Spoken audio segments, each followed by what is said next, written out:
right, good evening, good evening, good evening.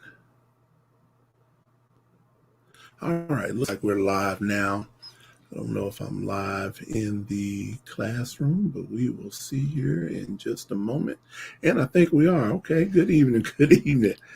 I hope everybody's doing well. Sorry about the technical difficulties.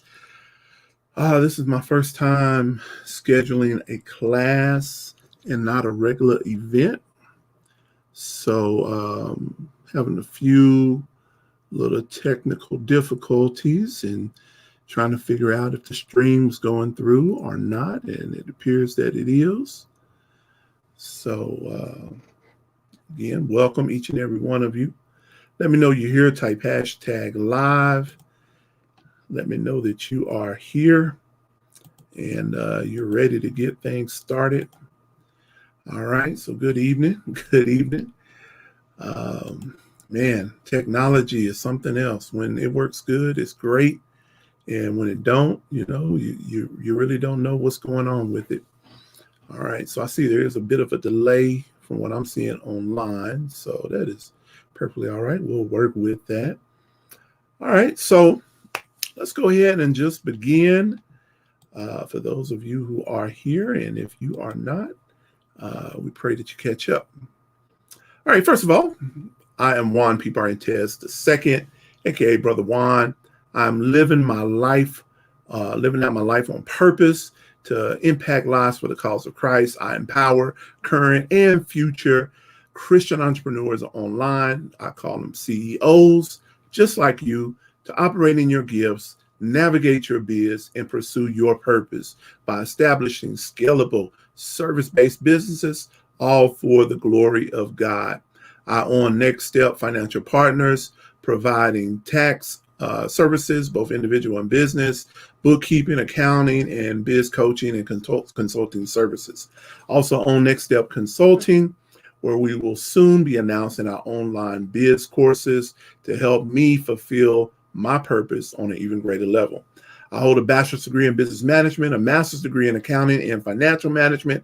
I have earned religious unaccredited degrees in of a bachelor's of ministry, master's of pastoral theology, and a doctorate of ministry in biblical counseling. I hold a certification as a life coach, a business coach. I'm a board certified credit consultant. I hold a record of completion for 2022 with the IRS, and I am an authorized e-file provider with the IRS as well. I'm also a licensed and ordained Christian minister, lead elder of the Shield of Faith Missionary Baptist Church in Oklahoma City. Again, welcome to this special edition. I'm calling it a special edition of Tax Talk with Brother Juan. And so again, thank you for tuning in. Let me know you here. Type in hashtag live. If you're watching this later, let me know you're watching later by typing hashtag replay. All right. I'm still trying to make sure everything is working all right. I assume so. Right.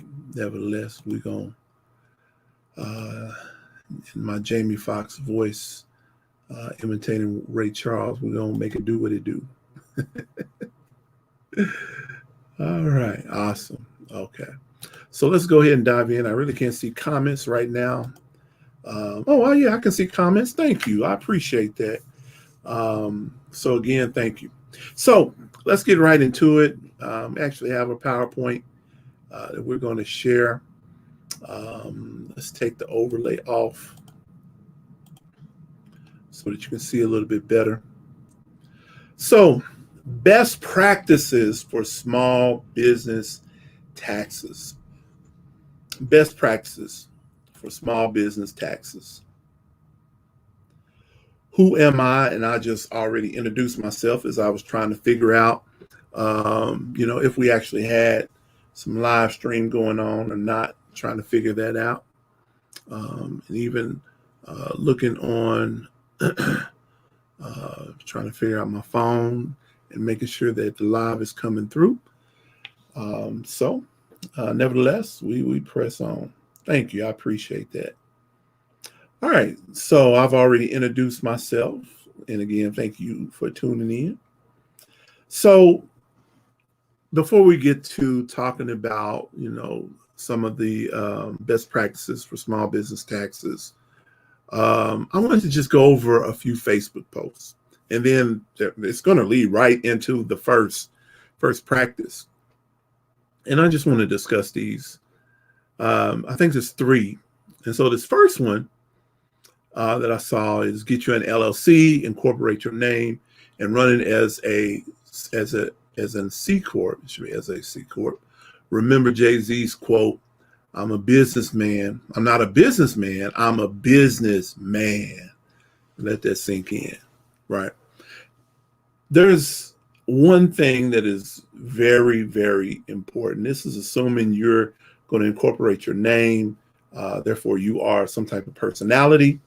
Are you going to use your name? You are your brand. And I definitely believe that you can be, and you are a lot of times, being the face of your business. But to start a business with the definition given by the IRS, a true business has a profit motive. A profit motive. You go into business to make a profit, right? It's not just receiving the benefits of business, but it's receiving those benefits with the motivation of a profit, right? And so that's the first one that I saw. Just make it look very simple, right? And you can be an influencer. You can be a personality. You can incorporate your name. That's not the issue. Jay-Z owns multiple businesses, but he is the face of his brand. And so no matter what business he starts, right, he's still the face of that business. He is the brand, right? No matter what empire he chooses to build. The second one says, once your LLC has been established, you can then hire your children and pay them an annual salary up to $12,400, which serves as a tax break for you and lowers your yearly liability. At that point, your children can use their earnings to pay for things like their tuition, school trips, and any other activity or upkeep that you were originally going to be financially responsible for.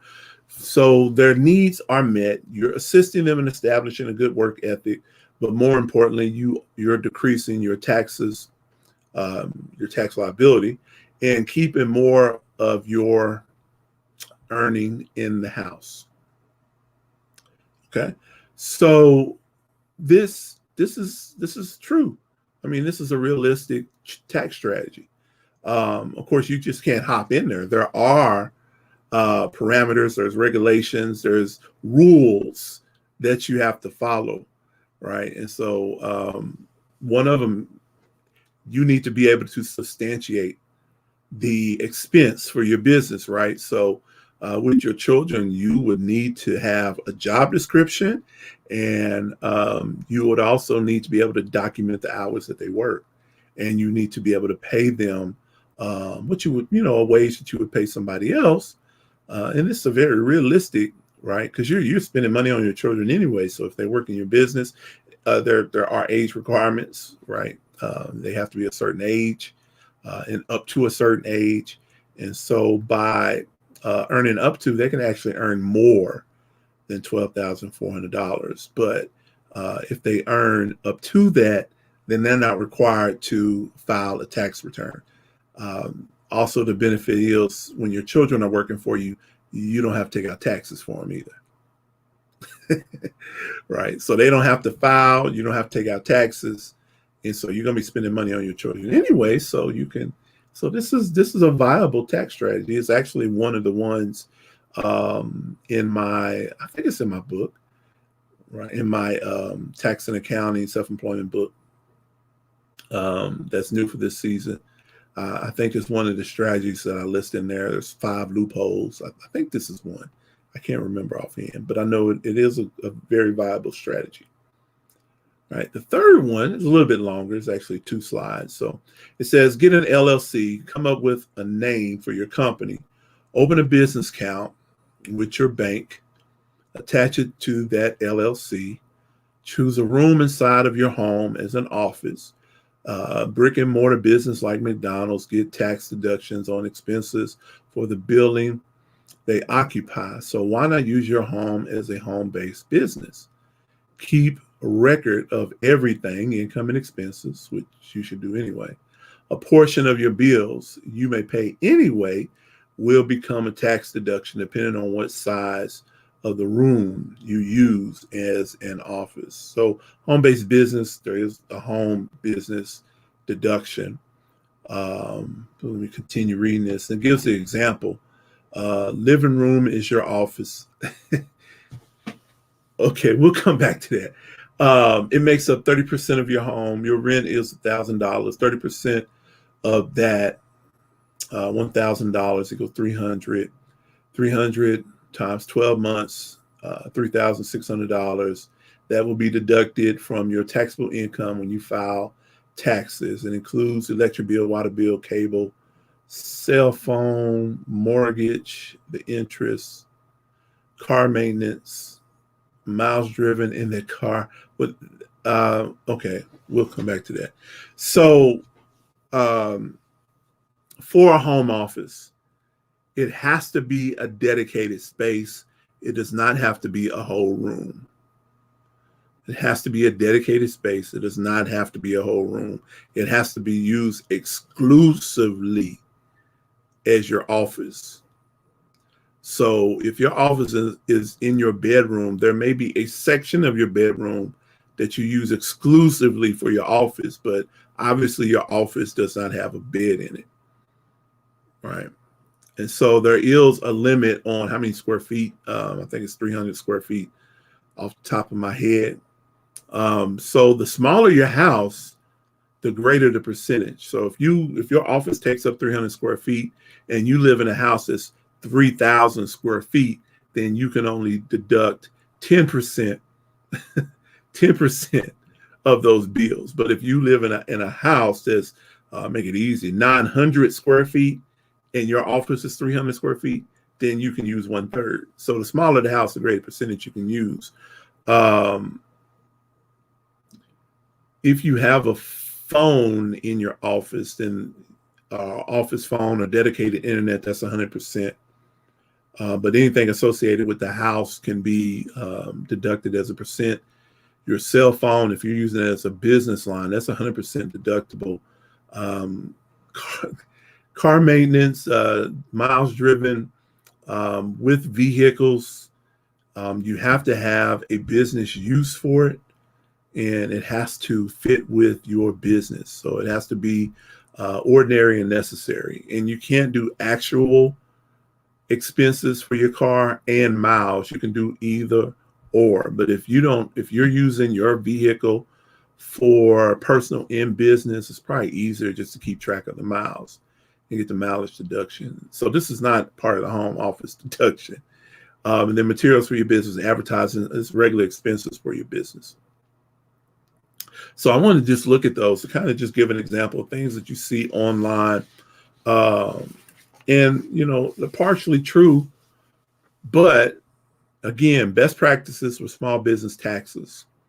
The very first one, hire the right bookkeeper, accountant, or tax pro, right? And these are the type of people who you're going to come in contact with to deal with taxes.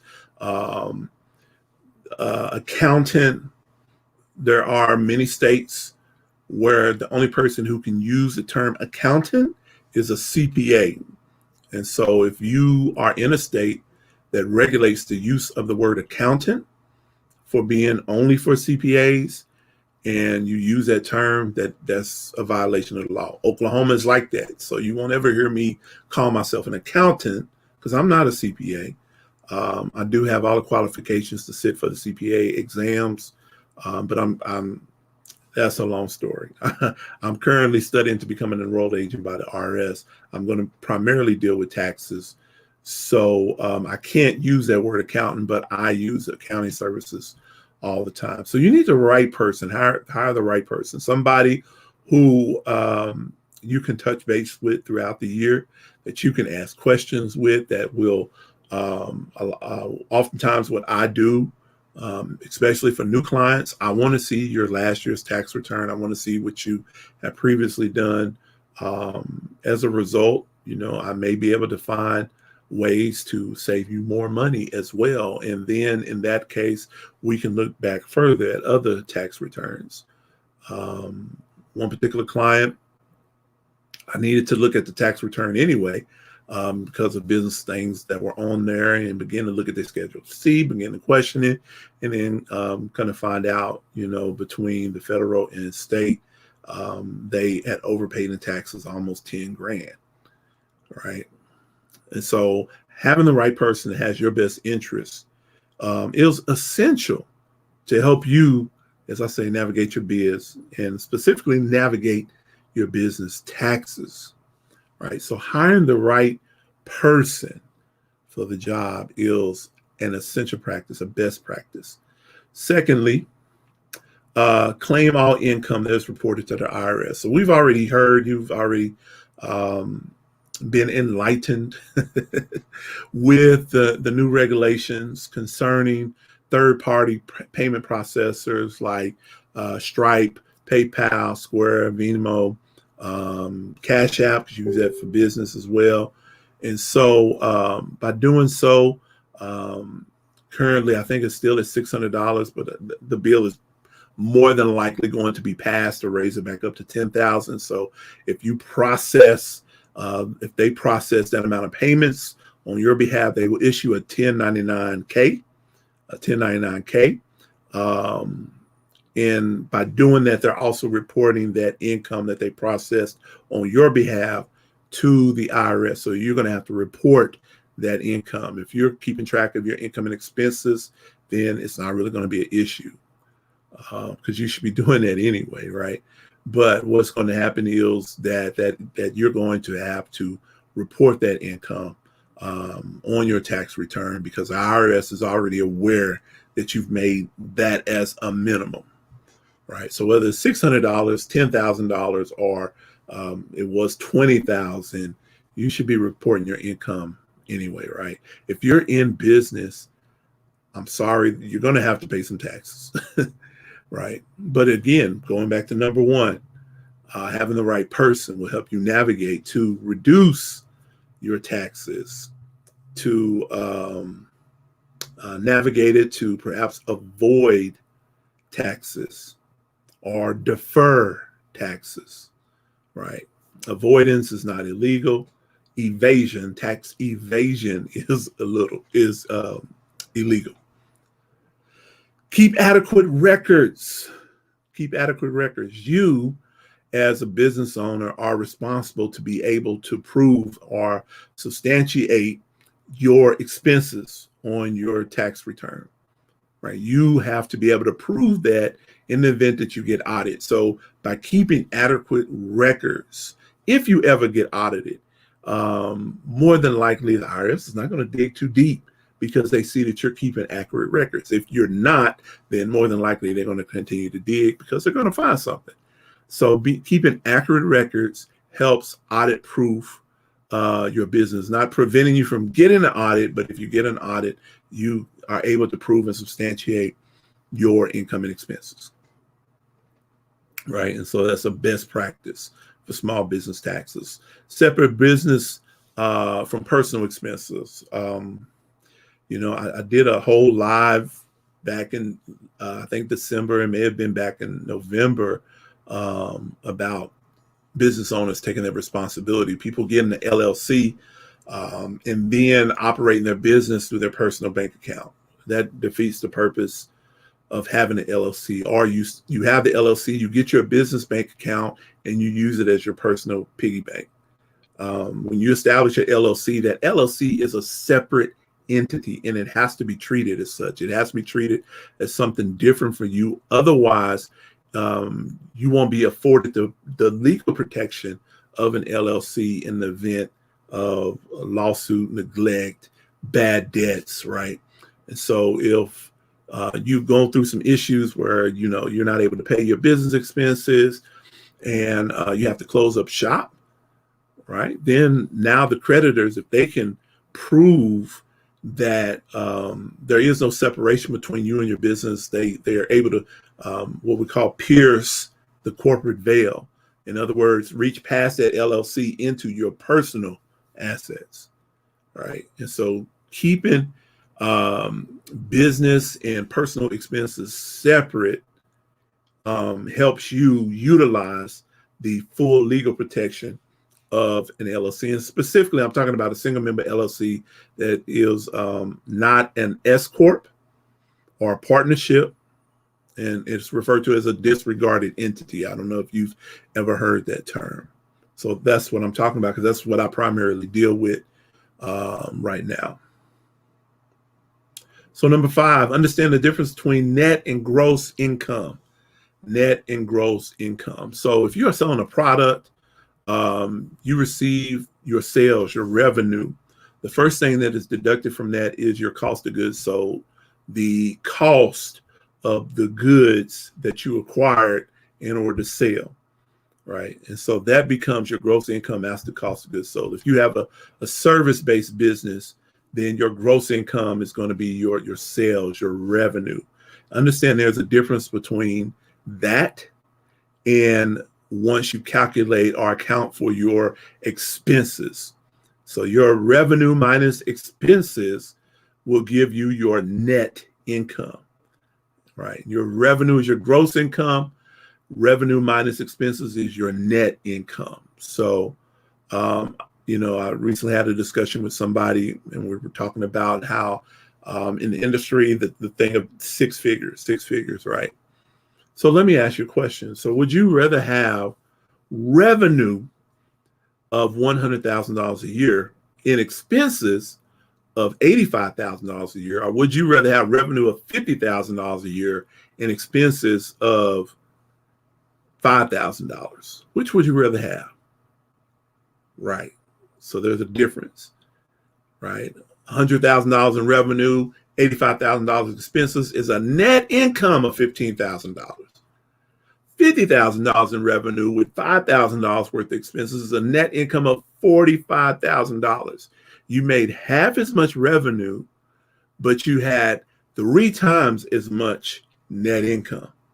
So you have to understand the difference, right? And so there's also the ratio of your profit margin. Your profit margin is for every dollar that you make, how much is profit. And so the first example, $85,000, because those are nice round numbers, $100,000 in revenue, $85,000 in expenses, your profit margin is 15%. So every dollar you make, 15 cents of that dollar is profit. The other example, we actually have to double it, make it easier, but for $50,000 in revenue and $5,000 worth of expenses, that is 10% expenses. So that's a 90% profit margin. So for every dollar that you make, 90 cent is profit. So understanding the difference between net income and gross income, right? Because it's not about how much money you make. You also have to calculate how much money you have going out of the business.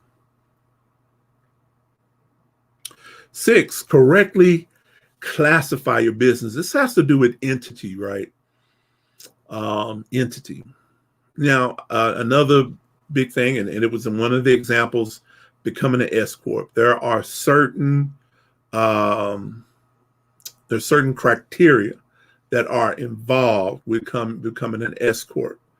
And depending on your tax situation, that may or may not be advantageous. I always say, if you are operating your business and you've come to a place where you can afford to pay yourself a full-time salary from your business, then it's time to examine your tax situation and see whether or not an S Corp is a good fit for you, a tax saving strategy for you. One of the requirements of S Corp is that you put yourself on payroll, right? And so if you're not making enough to pay yourself on payroll, then, more than likely it's not going to be a benefit to you. And so that's one of the criteria that I use to begin looking at that situation. It doesn't mean that it's going to be advantageous, but to begin looking at it. So your entity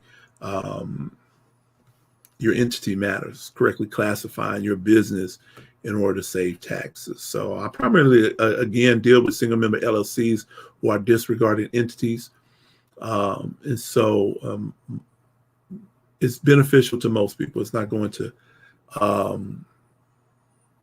be any savings by switching over to S Corp. But, everybody's tax situation is different. But it goes back to number one, having the right person who's going to be intrigued by the numbers year to year and say, hey, maybe it's time to look at this. And that's part of tax planning. That is a specialized service. So that is going to be a fee for somebody to look at that for you and give you an answer. Number 7, seek your accountant's advice on your business plan. So it's good to have a business plan. Depending on your business, again, I focus on service-based businesses that you can bootstrap, that doesn't need a large investment, businesses that don't have a lot of monthly expenses, businesses that you can operate part-time. This is where my focus is and where my focus is going to be. So businesses you can actually start while you're working full-time for somebody else, build up your business, transition over, and be able to quit that job and focus full-time on your own business, right?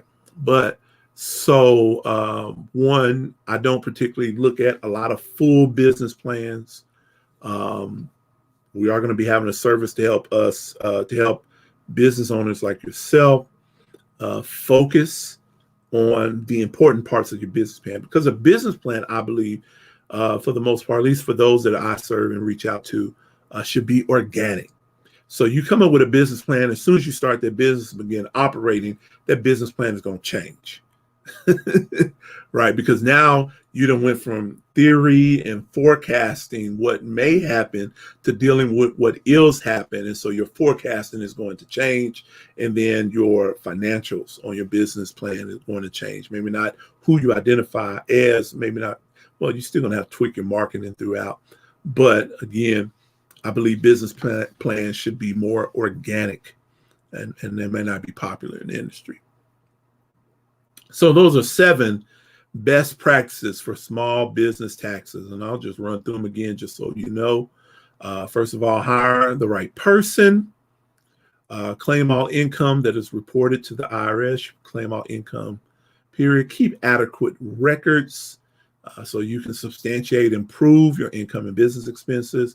Separate business from personal to afford the full protection of a limited liability corporation, LLC, to prevent, God forbid, piercing the corporate veil. Understand the difference between net and gross income, very important.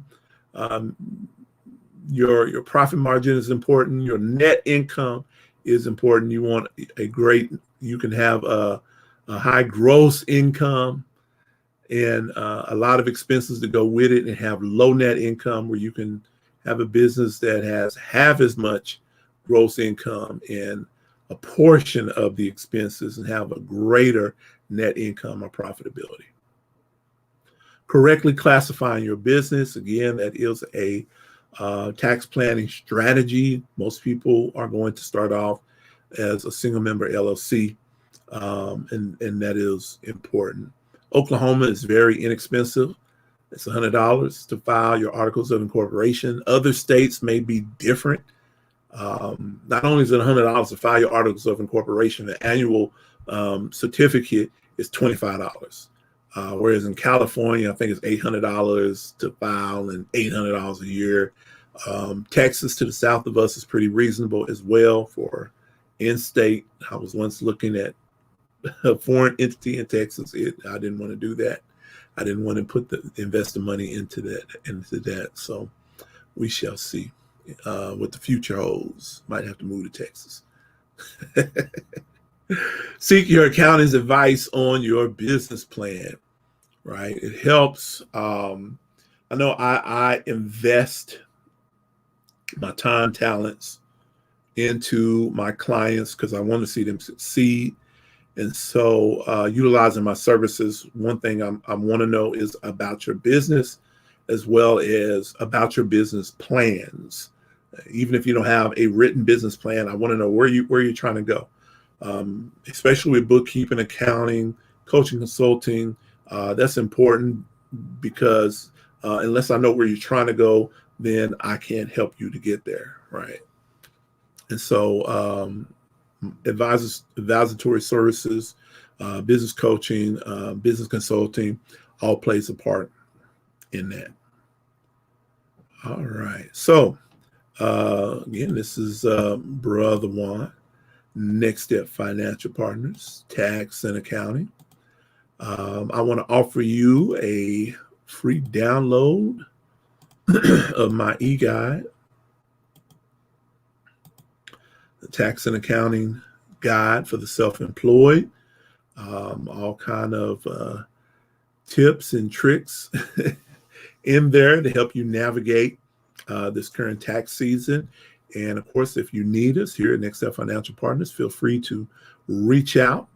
If you're watching this video, it's already connected to our Facebook page, and our website is right there on the first page or the About section of Next Step Financial Partners, or you can visit our website, nextstepfinancialpartners.com, and feel free to book a time to speak about business, taxes, or anything else.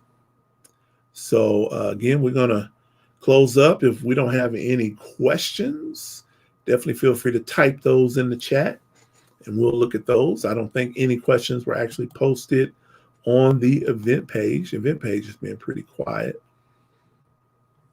And so I don't think any questions were posted there. I'm kind of scrolling right now to look and see. Nope, it's just things that I posted.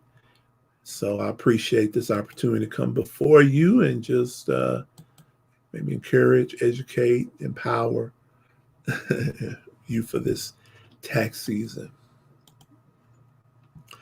So, all right. We're going to go ahead and just end there. I don't have anything else for you. It's been an awesome time. I, again, appreciate each and every one of you for tuning in, whether you're watching live right now, whether you watch the replay later. So, again, God bless you. And we'll see y'all next time. You know, for the sake of it, we're going to play our outro music, okay?